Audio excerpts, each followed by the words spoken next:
ಲಗೇಜ್ಗೆ ticket ಕೇಳಿದ್ದೇ ತಪ್ಪ ಹಾಗಾದ್ರೆ bus conductor ಮೇಲೆ ಹಲ್ಲೆಗೆ ಯತ್ನ ಮಾಡಲಾಗಿದೆ.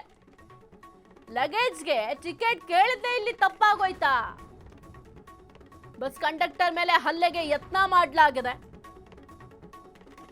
ರಾಯಭಾಗ ಬಸ್ ನಿಲ್ದಾಣದಲ್ಲಿ ನಡೆದಿರುವಂತಹ ಘಟನೆ ಇದು. ಬೆಳಗಾವಿ ಜಿಲ್ಲೆಯ ರಾಯಭಾಗ ಪಟ್ಟಣ.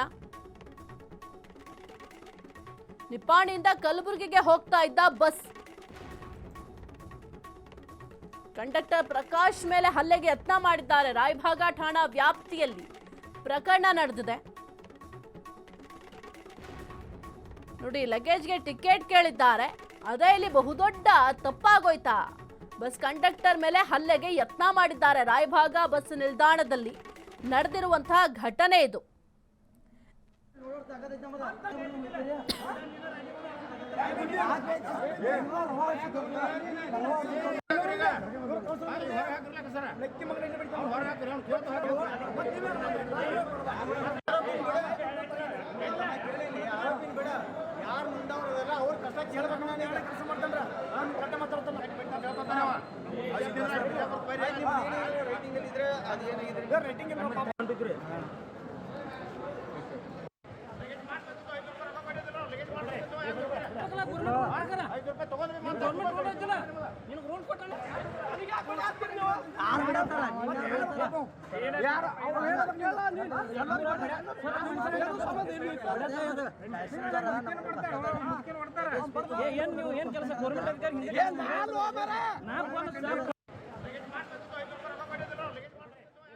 ಕೂಡ ಗಮನಿಸಿದ್ರೆ ಯಾವ ರೀತಿ ಒಂದು ಮಾತಿನ ಚಕಮಕಿ ನಡೆದಿದೆ ಅಂತ. ಟಿಕೆಟ್ ಕೇಳಿದ್ದಾರೆ, ಟಿಕೆಟ್ ಕೇಳಿದ್ದಕ್ಕೆ ಈ ರೀತಿಯಾಗಿ ಗಲಾಟೆಯನ್ನ ಮಾಡಿದ್ದಾರೆ.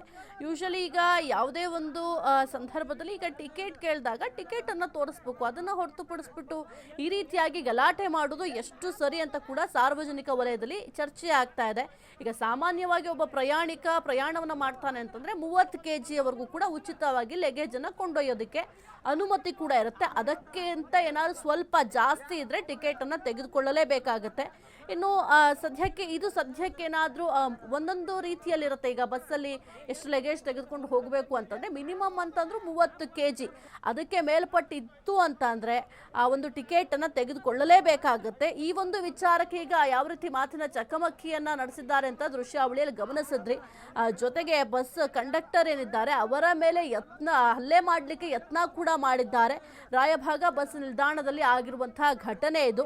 ನಿಪ್ಪಾಣಿಯಿಂದ ಕಲಬುರಗಿಗೆ ಒಂದು ಬಸ್ ಹೋಗ್ತಾ ಇತ್ತು. ಬಸ್ ಹೋಗುವಂತಹ ಸಂದರ್ಭದಲ್ಲಿ ಟಿಕೆಟ್ ಅನ್ನ ಕೇಳಿದ್ದಾರೆ ಕಂಡಕ್ಟರ್ ಪ್ರಕಾಶ್ ಅವರು. ಆ ಒಂದು ಸಂದರ್ಭದಲ್ಲಿ ಅವರ ಮೇಲೆ ಹಲ್ಲೆಗೆ ಯತ್ನ ಕೂಡ ಮಾಡಿದ್ದಾರೆ.